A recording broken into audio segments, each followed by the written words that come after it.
अब आ रही है आवाज, बताना आप। तो देखिए क्या बीच में थोड़ी लाइट कर किया था, देखिए ज्वालामुखी बाह्य स्थल रूपों में सिंडर शंकु या राख शंकु, इसके बारे में मैंने आपको लिखाया था। और सिंडर शंकु का जो ढाल होता है वो अवतल होता है, ये मैंने आपको बताया था, अवतल। ठीक है, अवतल ढाल। अब देखिए दूसरा हम पढ़ेंगे गुंबदाकार लावा शंकु या अम्लीय शंकु। इसमें अम्लीय गुंबदाकार जो शंकु होता है, इसके बारे में आपको पता होना चाहिए कि इसका निर्माण अम्लीय लावा से होता है, जिसमें सिलिका की मात्रा ज्यादा होती है।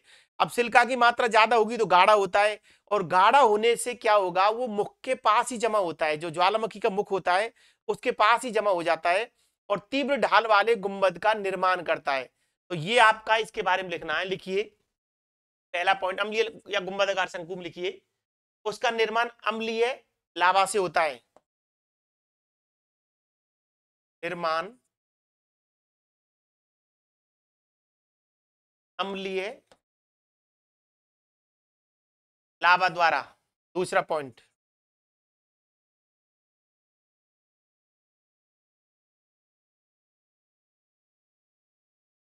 सिलिका की मात्रा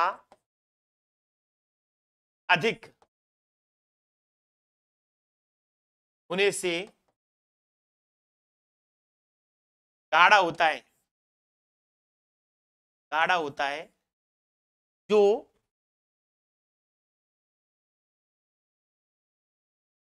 मुख के पास जमा होता है। मुख को इसका ज्वालामुखी का मुख ध्यान रखना है। ठीक है, बार बार ये छोटी छोटी चीजें इनको आप नोटिस रखना। सिलिका की मात्रा ज्यादा होने से गाढ़ा होता है, जो मुख के पास ही जमा हो जाता है, मुख के पास ही जमता है। और तीव्र ढाल वाले, और तीव्र ढाल वाले, और तीव्र ढाल वाले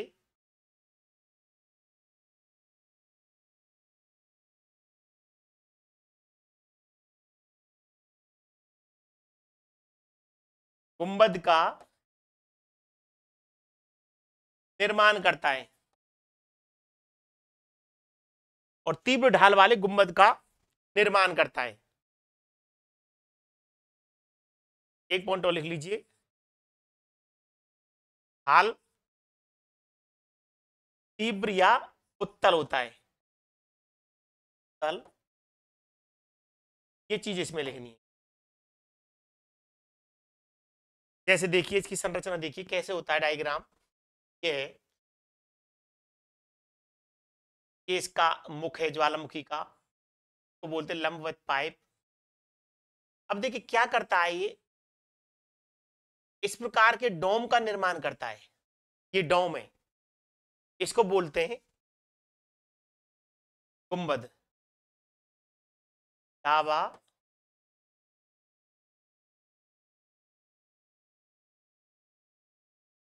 हाल कैसा है इसका, हाल है तीव्र, या क्या है, उत्तल कह सकते हैं, या उत्तल कह सकते हैं। ये कंडीशन इसका निर्माण कर रहा है लावा गुंबद, या कहेंगे इसको अम्लीय शंकु।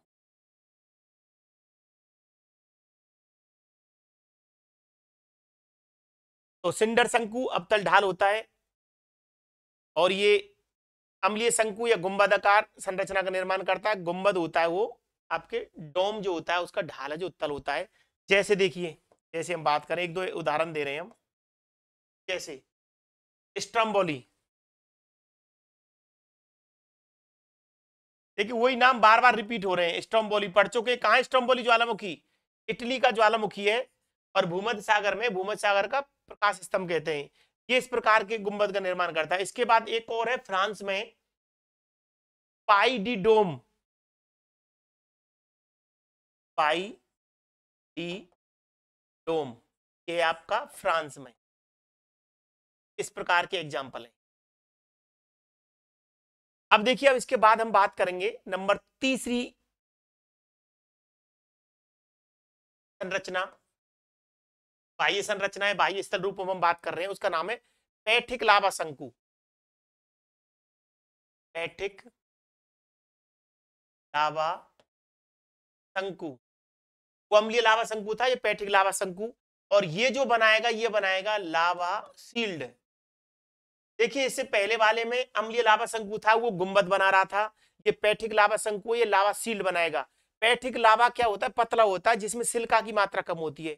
अब सिलिका की मात्रा कम होगी, पतला होगा, तो क्या होगा? फैलेगा, वो दूर तक फैलेगा।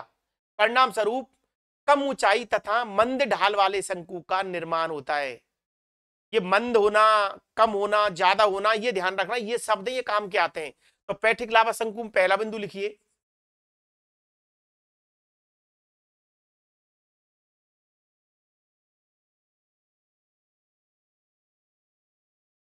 पतला होने के कारण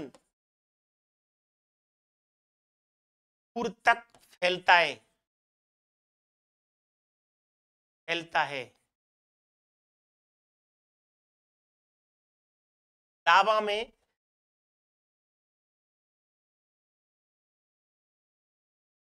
सिलिका की मात्रा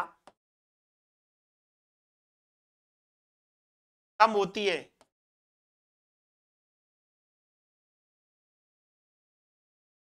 पतला होने के कारण दूर तक फैलता है। लावा में सिलिका की मात्रा कम होती है।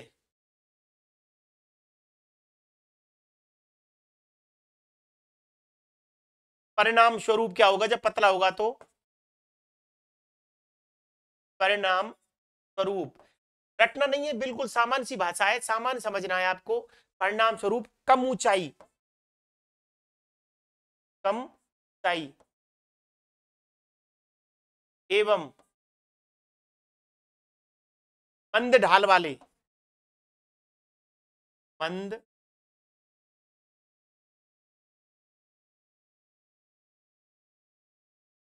मंद ढाल वाले शंकु का निर्माण होता है। शंकु का निर्माण होता है। परिणाम स्वरूप कम ऊंचाई वाले, मंद कम ऊंचाई वाले एवं मंद ढाल वाले शंकु का निर्माण होता है। जैसे देखिए, उदाहरण देखिए आप, जैसे अब देखिए दोनों एक साथ पढ़ना आप। एक अम्लीय लावा है, एक पैठिक लावा है। अम्लीय लावा गुंबद बनाएगा क्योंकि गाढ़ा होता है, पैठिक लावा पतला होता है, सील्ड बनाएगा। जो अम्लीय लावा होता है वो गाढ़ा होता है, गुंबद बनाएगा, ढाल तीव्र होगा। जबकि पैठिक लावा सील्ड बनाता है, ढाल मंद होता है। उसका ढाल उत्तल होता है, इसका ढाल अवतल होता है। जैसे हवाई द्वीप का मोना लोआ और कनेडियन सील। जैसे हवाई द्वीप का मोना लोआ,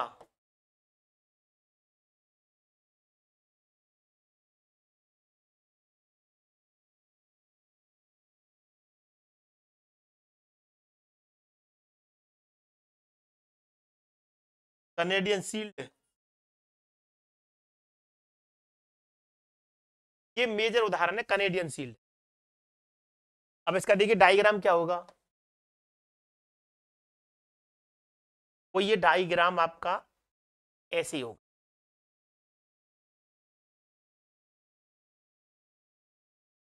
पैठिक लावा शंकु क्या क्या बना रहा है? शील्ड है। ढाल कैसा है इसका? ढाल है मंद या अवतल। ढाल मंद है या अवतल है? पैठिक लावा शंकु।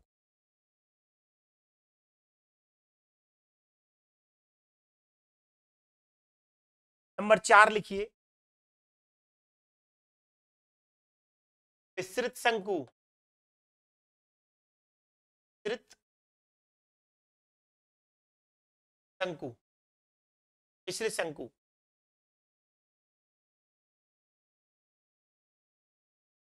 विस्तृत शंकु में क्या लिखना है?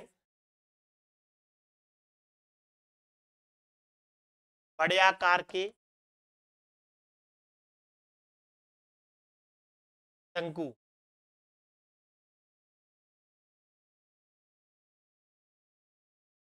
काफी ऊंचे, काफी ऊंचे होते हैं। निर्माण, नाम ही मिश्रित है अपने आप। निर्माण क्या होगा? लावा। निर्माण में क्या लावा होगा? राख होगी, ज्वालामुखी पदार्थ,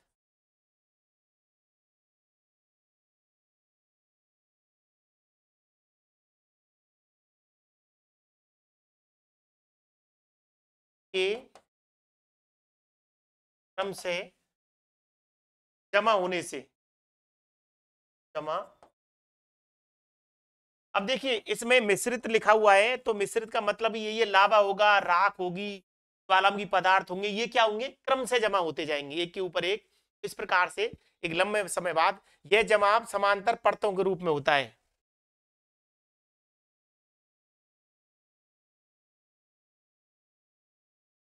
क्रम से तर परतों के रूप में होता है।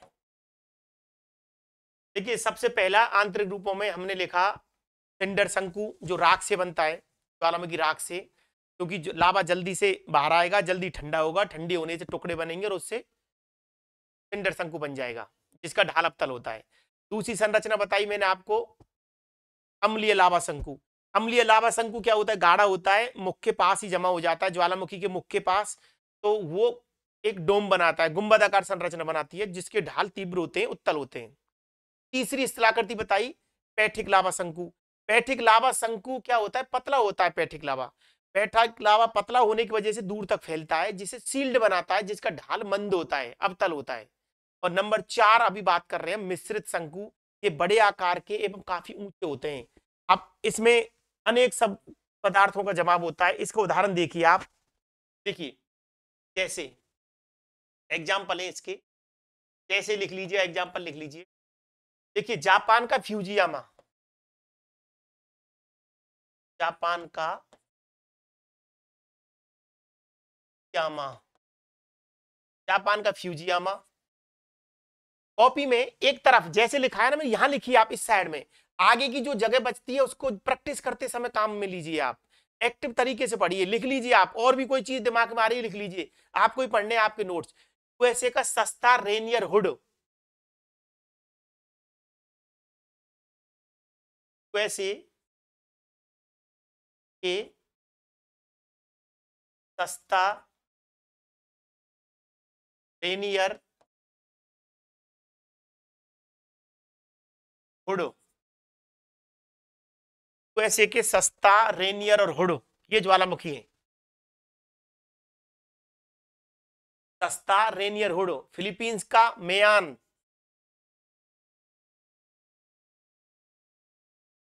फिलीपींस का मेयान, माउंट मेयान, फिलीपींस का मेयान।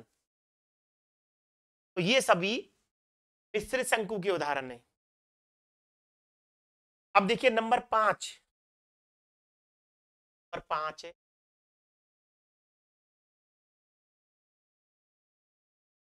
पारिपोषित,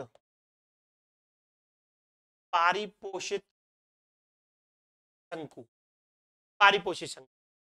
देखिए इस प्रकार के ज्वालामुखी शंकुओं का निर्माण मुख्य निकास नली के अलावा, देखिए ज्वालामुखी की जो लंबवत पाइप होता है वो मुख्य निकास नली होती है, उस मुख्य निकास नली के अलावा अगल बगल से गौण उपनलियों से भी होता है, वो पारिपोषित शंकु कहलाता है। ये डायग्राम अपने आप में अलग ही दिखता है, तो इस वजह से इसको पहचानने में दिक्कत नहीं है। यदि कोई डायग्राम का प्रश्न आता है तो आराम से आप इसको पहचानने की रहोगे। तो पारिपोषित शंकु देखिए,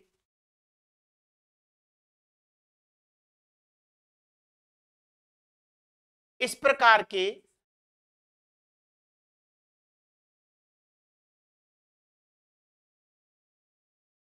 ज्वालामुखी शंकु का निर्माण, इस प्रकार के ज्वालामुखी शंकु का निर्माण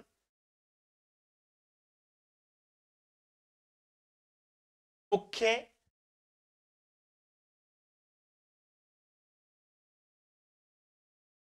के निकास नली के अलावा, मुख्य निकास नली के अलावा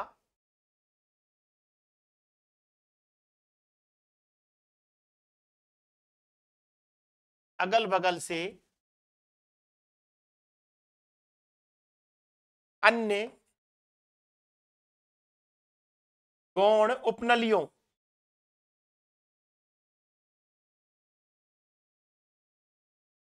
गौण उपनलियों से भी होता है, से भी होता है। जैसे देखिए इसका डायग्राम देखिए आप, ये और ये हमने एक तरीके से मेजर नली हो गई, ये मुख्य उपनली है, ये नली है मुख्य मेजर मेजर नली। क्या होता है इसमें, इस प्रकार से गौण उपनली भी हो जाती है।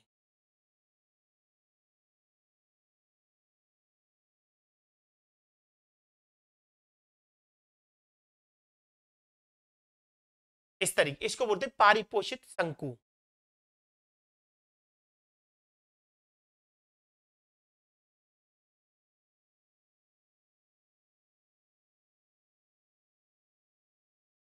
पारिपोषित शंकु, ये पारिपोषित, एक ये आपकी कंडीशन नंबर 5 पारिपोषित। मुख्य जो नली होती है उससे कुछ और उपनलियां होती है साइडों में, उस प्रकार का बन जाता है पारिपोषित। अब देखिए नंबर 6, नंबर 6 देखिए, ज्वालामुखी डाट या प्लग, ये क्या होता है?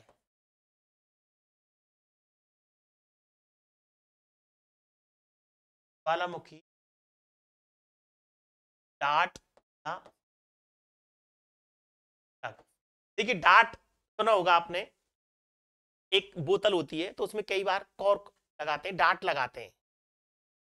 इसमें क्या होता है, डाट का मतलब कि ज्वालामुखी के शांत हो जाने पर छिद्र में लावा भर जाता है। जब ज्वालामुखी उद्गार बंद हो जाता है वस्तुतः उसमें लावा भर जाता है। जब कभी अपर तो लावा जो भर जाता है वो डाट के रूप में काम करता है, एक प्लग के रूप में काम करता है। उसने उसके मुख को प्लग कर दिया, उसको बंद कर दिया। लेकिन जब कभी अपर्दन के कारण यह स्पष्ट दृष्टिगोचर होता है, क्योंकि काफी लंबे समय बाद जब यदि अपर्दन अपक्षय से वो मुख से वो डाट थोड़ी हटती है तो स्पष्ट दृष्टिगोचर होता है, तो लावा डाट या प्लग ज्वालामुखी ग्रीवा भी कहते हैं। ये डाट या आपका प्लग है, इसको ग्रीवा भी कहते हैं। ग्रीवा का मतलब गर्दन। इस तरीके से ये कंडीशन है। देखिए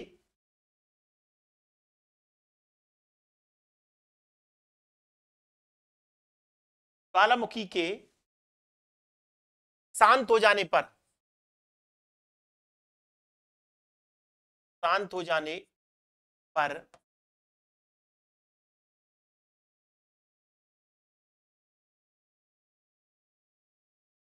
छिद्र या मुख में लावा भर जाता है।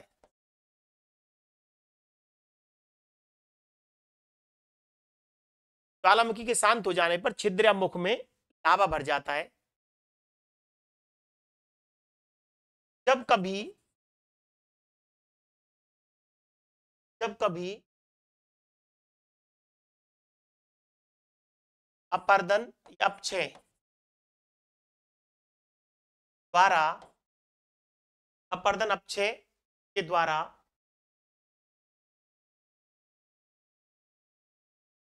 यह स्पष्ट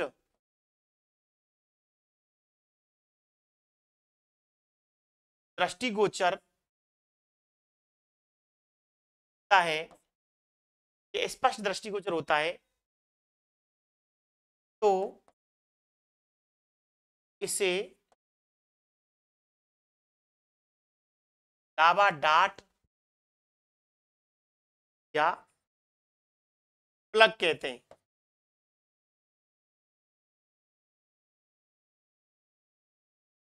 इसे लावा डार्ट प्लग कहते हैं। देखिए एक ग्रीवा भी लिख लीजिए, प्लग ऑब्लिक ग्रीवा।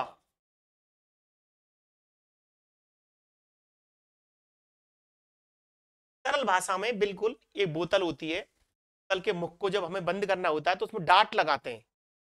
जैसे एक बोतल है, उसमें आपने कोई कागज की उल्ट करके या उसको मोड़ करके उसको बंद कर दिया, कॉर्क बंद कर दी उसको। इसी प्रकार से जैसे देखिए ये कोई ज्वालामुखी है और ये क्या है, उसका लंबवत मार्ग है, ये बंद है। तो ये जो इसका मार्ग बंद है, जब ज्वालामुखी उद्गार बंद हो जाएगा तो इसका मुख बंद है, टाट के द्वारा बंद है, दिख नहीं रहा है किसी को। लेकिन क्या होगा, कभी अपक्षय और अपरदन से के कारण से ये अपरदित हो जाए तो ये स्पष्ट दृष्टिगोचर होने लगे। जैसे कैसे होने लगे, यही चीज यदि इस कंडीशन में आ जाए, देखिए ये लंबवत मार्ग है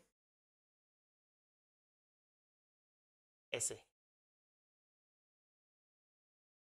ऐसे, और ये क्या हो गया, ये ऐसे, ये थोड़ा सा दिखने लग गया आपको। तो ये क्या हो गया आपका, ये प्लग है या क्या है, ये डार्ट है या क्या है, ग्रीवा है। ये जो भाग है ये कहलाता है, ये इसका रूप है। इस रूप के अंतर्गत इस वजह से अपर्दन की वजह से ये अपरदित हो गया और ये आपके डार्ट के रूप में आपको दिखाई देने लग गया। तो इसको प्लग कहेंगे, डार्ट कहेंगे या ग्रीवा कहेंगे।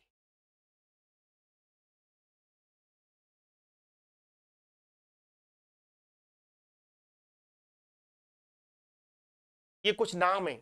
अब देखिए इसी प्रकार से, अब जैसे इसको हम देखें पूरा, देखिए आप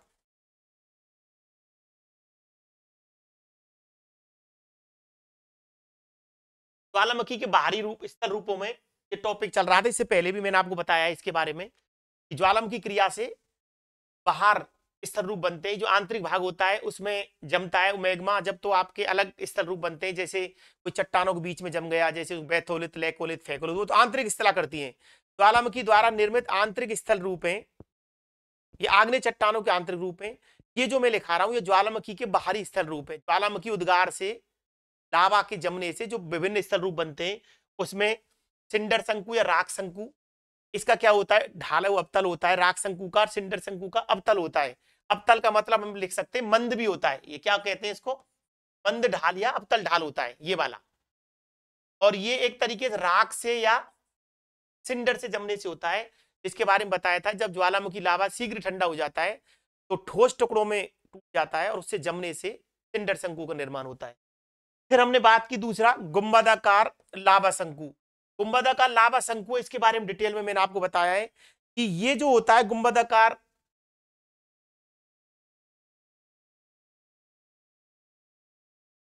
ये गुंबदाकार जो लावा शंकु होता है ये होता है इस तरीके का, लावा गुंबद कह रहे हैं इसको।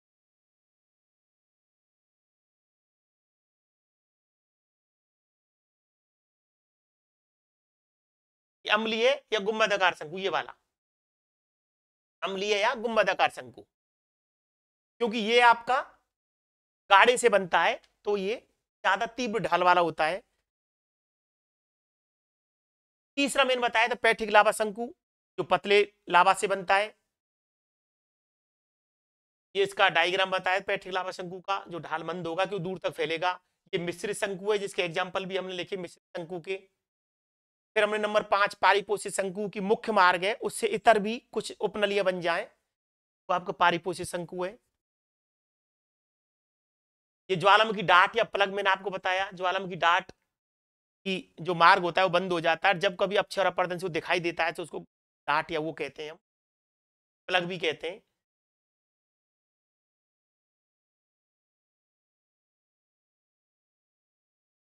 इस तरीके से ये स्थल रूप बताए। अब देखिए इसी टॉपिक के अंतर्गत हम बात करते हैं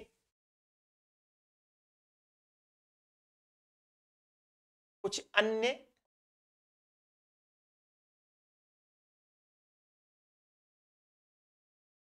ज्वालामुखी, ये ज्वालामुखी के रूप है, ये भी लिखा रहा हूं, देखिए नाम लिखा रहे हैं हम पहले, जैसे हम बात कर रहे हैं क्रेटर। क्रेटर क्रेटर क्या होता है? जब ज्वालामुखी का मुख वर्षा जल द्वार बंद हो जाता है वो झील का रूप बदल जाता है। और वैसे क्रेटर क्या होता है? ज्वालामुखी का मुख क्रेटर कहलाता है। क्या होता है ये? ज्वालामुखी का मुख, जैसे ये कोई ज्वालामुखी है, आपको बता दिया था, और ये जो है आपका ये कहलाएगा क्रेटर। क्या कहलाएगा? क्रेटर। फिर है कालडेरा।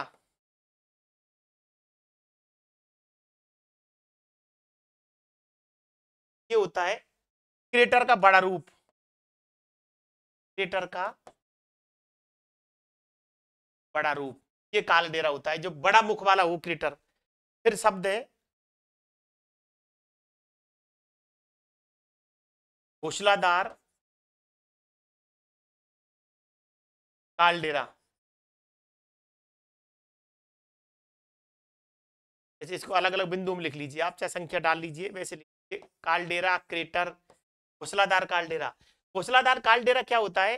कालडेरा में भी कई छोटे छोटे क्रेटर बन जाते हैं।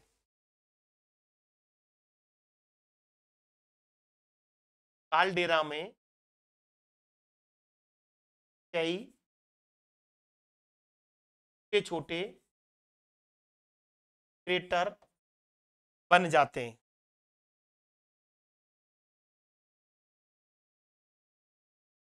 ये घोंसलादार कालडेरा कहलाता है।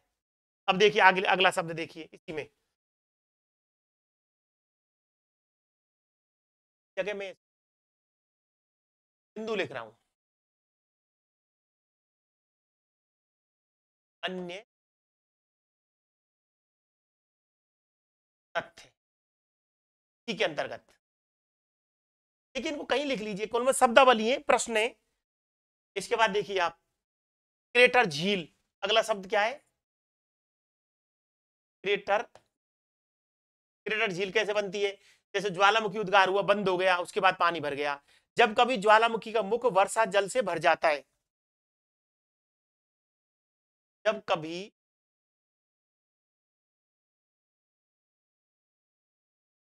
ज्वालामुखी का मुंह, क्या क्या कहेंगे इसको? क्रेटर। क्रेटर वर्षा जल से भर जाता है, वर्षा जल से भर जाता है। जब कभी ज्वालामुखी मुख क्रेटर वर्षा जल से भर जाता है, वो क्या कहलाता है? क्रेटर झील कहलाता है। ये बिल्कुल सामान्य सा शब्द है, क्रेटर झील। अब देखिए क्रेटर झील है, इसके उदाहरण है, जैसे एग्जाम्पल, जैसे देख लीजिए क्रेटर झील का उदाहरण,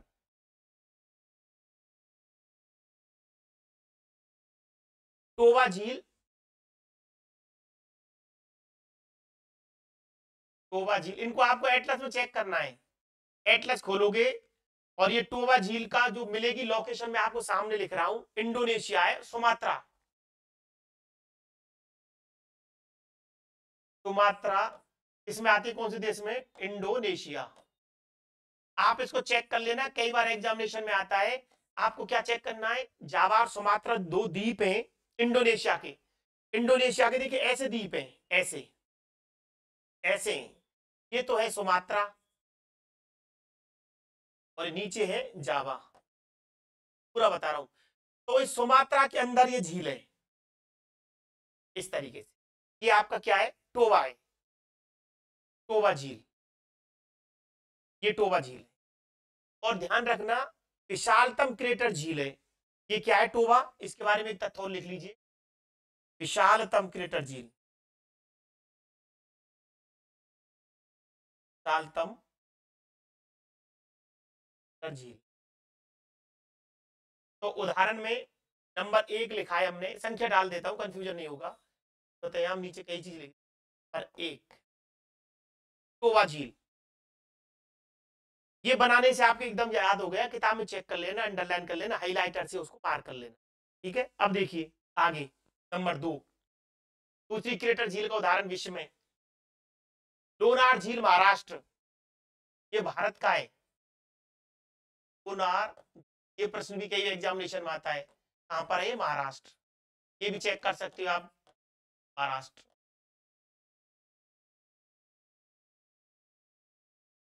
महाराष्ट्र लिख रहे हैं तो ये मार्क करने, महाराष्ट्र भारत, ये भारत की है लोनार झील। नंबर 3, ओरेगन प्रांत की क्रेटर झील, यूएसए के ओरेगन प्रांत की क्रेटर झील, नाम ये क्रेटर झील, ये हो गई आपकी यूएसए में।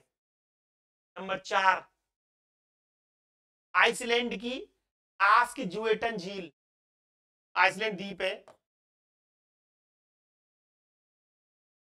आइसलैंड की आस्क जुएटन झील। कहने का मतलब ये सभी आपके क्रेटर झील के उदाहरण है। तो अभी क्रेटर शब्द हम लिया, अब देखिए अगला शब्द देखते हैं हम, ज्वालामुखी पर्वत क्या होता है? देखिए ज्वालामुखी पर्वत, ये भी शब्द है, ज्वालामुखी पर्वत। नहीं जाना इन शब्दों के बारे में, किसी भी कहीं भी शामिल कर लो आप, पूरी ज्वालामुखी वाले टॉपिक में कहीं पर भी लिख लीजिए, कोई दिक्कत नहीं है। बड़े आकार के ज्वालामुखी शंकु ये होते हैं, क्या होते हैं ज्वालामुखी पर्वत? बड़े आकार के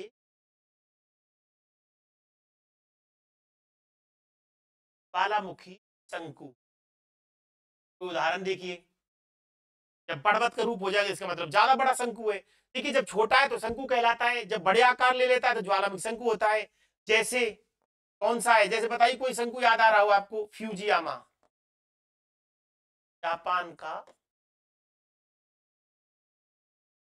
यामा, ये शंकु ही है। कोई ज्वालामुखी शंकु यदि विस्तृत आकार में बड़ा है तो क्या होगा? वो पर्वत होगा। तो ज्वालामुखी शंकु। इसके बाद देखिए और शब्द लिखिए आप ज्वालामुखी शंकु के अलावा, अलग अलग पेज पे लिख रहे हैं हम। देखिए आगे ज्वालामुखी पठार, आगे लिखिए अगला क्या है? ज्वालामुखी पठार, ज्वालामुखी पठार। विविध प्रकार के प्रश्नों में पठार भी पढ़ रहे हैं और ज्वालामुखी टॉपिक भी चल रहा है। इसमें देखिए ज्वालामुखी पठार को उदाहरण,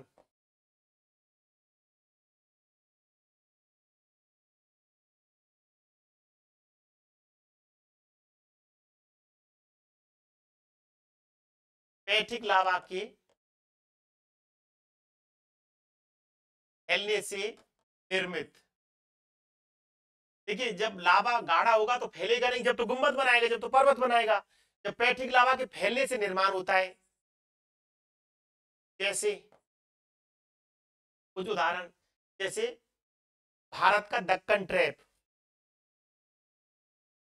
भारत का दक्षिण लावा पठार या दक्कन लावा पठार। देखिए भारत का जो नीचे का जो पठार है वो पूरा लावा निर्मित नहीं है। ये प्रश्न एग्जामिनेशन में आया, एक बार और चर्चा की थी, आरएस जैसे एग्जामिनेशन में कंफ्यूज हुए। तो भारत का दक्षिण लावा पठार है, दक्कन लावा पठार।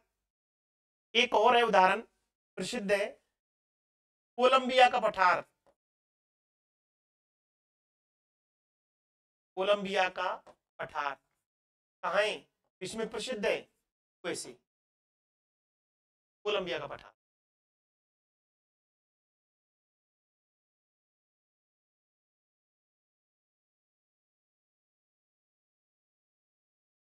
कोलंबिया का पठार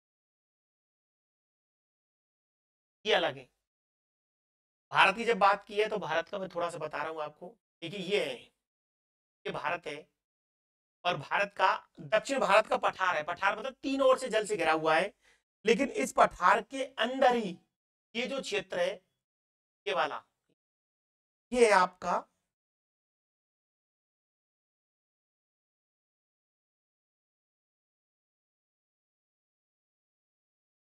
ये क्या है,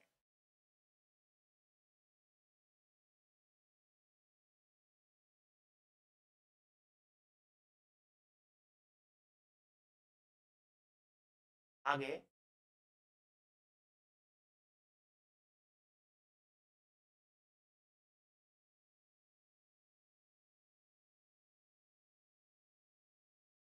ये है दक्कन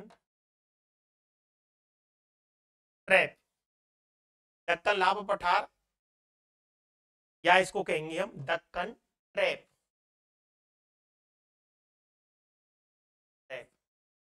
कहने का मतलब दक्षिण का जो प्रायद्वीपीय पठार है, उस पठार के अंदर पठार है ये।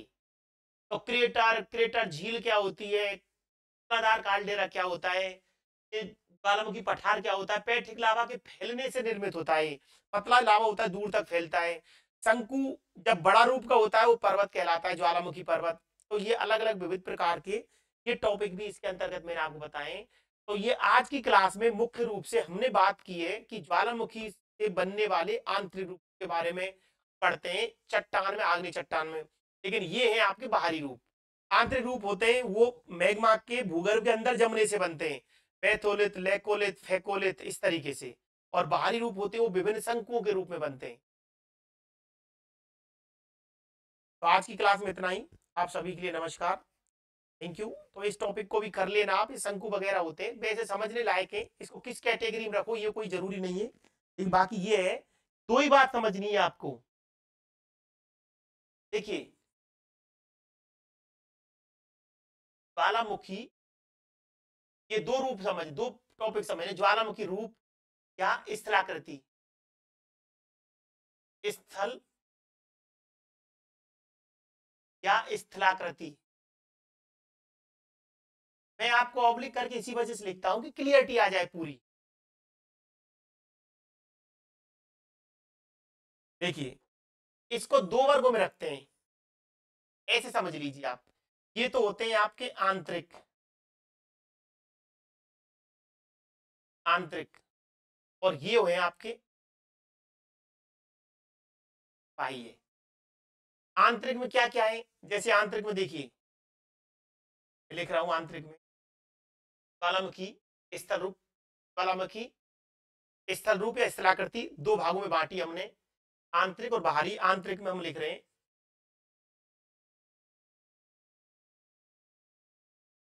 पैथोलिथ,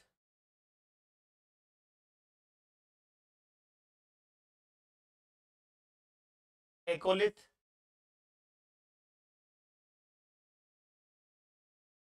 टोपोलिथ,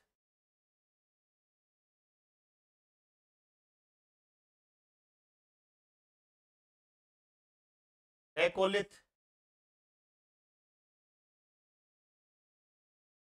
तिल, क्या कर दे इसमें टाइक। ये तो आंतरिक रूप है। और बाहरी रूप में क्या लिखे हमने, बाह्य में, बाहरी में लिख रहे हैं हम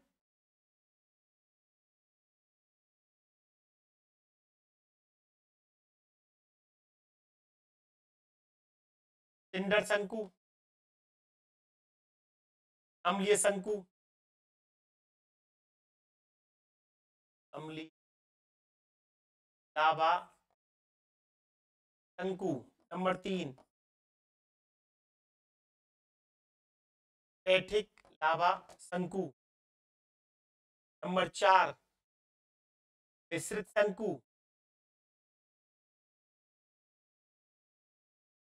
लावा शंकु। नंबर 5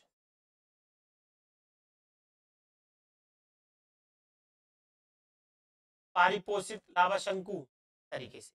तो ये बाहरी रूप है, ये मैंने लास्ट में थोड़ा सा बता दिया है क्लियरिटी के लिए। तो ये टॉपिक हमने पढ़ लिया। आंतरिक रूपों को क्या बोलते हैं, इनको एक नाम और है इनका आंतरिक रूप का, इनको एक और कहते हैं आग्नेय चट्टानों के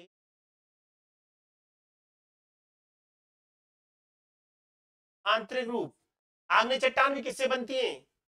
ज्वालामुखी क्रिया से, ज्वालामुखी लावा से, ज्वालामुखी के मैग्मा के जमने से, तो इसको आंतरिक रूप भी कह रहे हैं। तो ये प्रश्न आपके इस टॉपिक में भी आता है। आप प्रश्न पूछने वाला किसी को मान करके पूछे, आपको ये ध्यान रखना है कि ज्वालामुखी क्रिया के आंतरिक रूप, ज्वालामुखी में जो मैग्मा होता है वो भूगर्भ के अंदर जमता है, तो ये विविध रूप बनते हैं। या ज्वालामुखी क्रिया से जो बनने वाली आग्नेय चट्टान है उनके आंतरिक रूपों को इन नामों से जाना जाता है। जबकि जो बाहरी स्तर रूप है वो शंकु हो सकते हैं। अब शंकु, बड़ा शंकु हो उसको पर्वत कहेंगे, ज्वालामुखी पर्वत। अम्लीय लावा शंकु ये पठार बनाएगा, और ये नीचे वाला पठार बनाएगा, ये गुम्बद बनाएगा, पर्वत बनाएगा पैठिक, ये पठार बनाएगा या सील्ड बनाएगा। ये मिश्रित है, ये पारिपोषित है। और भी लावा डार्ट इस तरीके से मैंने आपको लिखाए, आप देख लेना। तो आज की क्लास में इतना ही, इसके बाद आगे जो टॉपिक होगा उसके बारे में पढ़ेंगे। थैंक यू अभी के लिए। और मैंने आपको ये बता रखा है, अगर आप नए विद्यार्थी हैं एचडीएस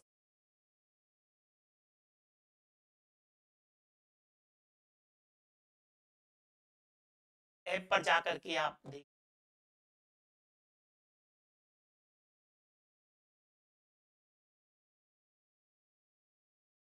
व्हाट्सएप ग्रुप है, व्हाट्सएप पर आप कर सकते। Thank you, thank you.